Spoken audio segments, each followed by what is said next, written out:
Stick around after the video for a very brief explanation of the very best time you should be purchasing your motorcycle. And this right here in 17 degrees should tell you when that's going to be. First of all, welcome to the channel and thank you for stopping by. When time permits, please consider subscribing. I would greatly appreciate it. What I wanted to talk about today was something I have a bit of experience with, which is buying a used motorcycle. I have bought no less than 8 used motorcycles in the last 3 years. Part of that is just because I have a purchasing habit and a selling habit, and part of that is just sometimes you don't get the right bike and you need to spend a little time with a bike to discover that and find the one that's right for you. But I'm hoping to help some of you avoid that, because believe me, it's time consuming buying bikes. It's expensive registering bikes you're going to get rid of, and even selling them can be time consuming. So I have my 5 tips that I'm hoping will provide you with a few things to think about when making a purchase. Number 1 would be to use Facebook Marketplace. Now there's plenty of places to buy bikes, but in my experience, Facebook Marketplace is where the sellers are. It doesn't seem to be an indication of Facebook being a great place, because I don't think it is, but it's definitely an indication of Facebook being so easy to use. People sell there because the buyers are there. It's a vicious circle. So if you're looking for a bike, go to Facebook Marketplace. Any kind of bike, they have them. In 2020, I purchased a 2020 on Facebook. In 2021, I purchased a 2001. If you're looking for a classic bike, someone's selling one on Facebook. If you're looking for a new bike, someone is selling one on Facebook. And the price goes from, I can't believe it's this inexpensive, to this is plain absurd. But if you're looking for a bike, look on Facebook Marketplace. Number 2 is to set your budget. Buying a bike may not seem expensive, but it gets that way fast. You're going to need helmet, gloves, armor, shirts, jackets, pants, boots, everything that goes with buying a motorcycle. None of it's inexpensive. Or if it is inexpensive, you probably don't want it because it's not very safe. So set a budget, include your gear, know what that bike can cost you, and still ride it safely. It's unlikely you're going to get a bike that doesn't need at least something. Folks tend to run their tires and their brakes out before selling. So there's a very good chance that if you buy that bike for $3,000, you should probably have $4,000 at least. Money to buy the bike, money to buy the gear, and probably money to do at least some routine maintenance. Number 3, I would recommend you do not buy the wrong bike. And what that means is shop for the bike that's going to work for you. I've bought the wrong bike. I've bought the wrong bike more than once. But if you take a little bit of time, hopefully you can determine, are you looking for something that's going to be comfortable and low, like a cruiser, something you can get 2 feet down?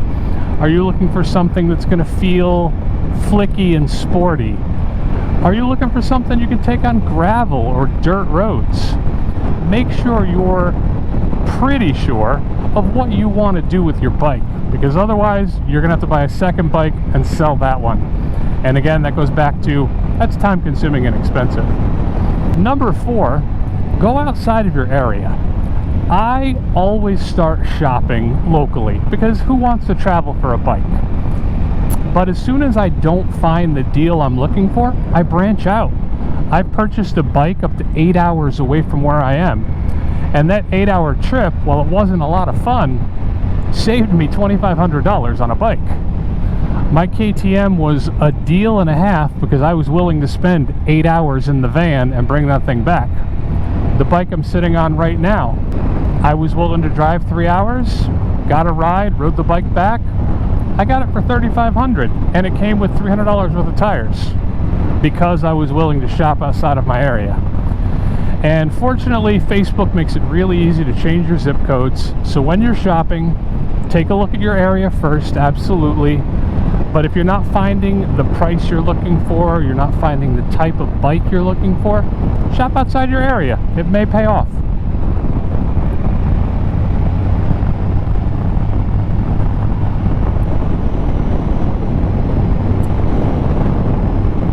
Fifth, and this is a really, really important one, so take a good test drive. And I don't mean hop on it and go down the street at 15 miles an hour. Take a realistic test drive. If you're going to be riding this thing on the highway, see if you can take it on the highway. If you're going to be commuting with it, test the heck out of those brakes. Recently, a buddy of mine was shopping for a WR250R, and he took it around the block. The guy told us, hey, go around the corner, you're going to find that you can just loop our neighborhood. And when it was my turn to ride the bike, I went around the first corner as directed. I looked at the next corner and I saw a field in front of me. And I popped the curb and I went into the field and I went over rocks and I went over the dirt because we were there to buy a dual sport. Taking it around the corner wasn't going to tell me very much. It wasn't going to tell me if the shocks are blown out. It wasn't going to tell me if it just didn't work well off-road, if that thing had been clapped out. So when you're taking your test drive, make it a realistic one. Try your best to really make sure it's doing everything you need it to do.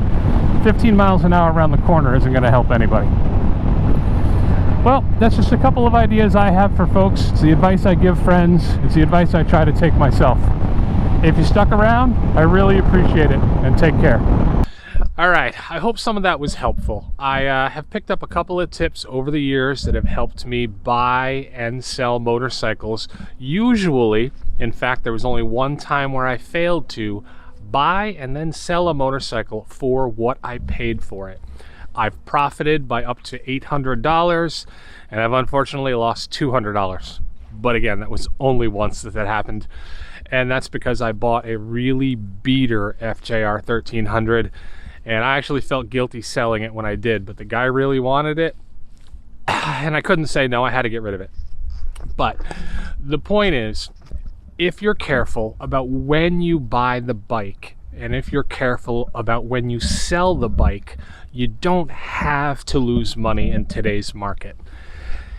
It is 17 degrees here in upstate New York, and right now I can go on Facebook Marketplace or Craigslist and buy a bike for about 60% of what I could sell that bike for in 3 short months. What that means is people are desperate to sell because they don't want that bike anymore. They didn't ride that bike, or they want a new bike, but the end result is the same. They're in a hurry to get rid of it because the season is coming. And what they want to do, just like you, they want to buy a new bike and they want to start the season with it. So if you have the misfortune of living where it snows, where it sleets, where it's just cold all winter long, you probably can save quite a bit of money on a motorcycle by buying it when it's snowing outside, when it's sleeting, when it's in the single digits. When the weather turns, open up Facebook, find a bike that you like, give them a call. Chances are it's already marked down 20-25% what it will be in May or June. And if you show up on a cold day and you want to buy that bike, offer them 20% lower. You've got a very good chance, in my experience, helping my friends and myself buy bikes, of getting that bike at a hell of a discount because they just want to get rid of that bike. So if you're shopping right now, you're in luck. Unfortunately, if you're watching this video in June, July, or August, you're probably going to pay quite a bit. So perhaps keep the bike you have and wait for a day like today. All right, take care.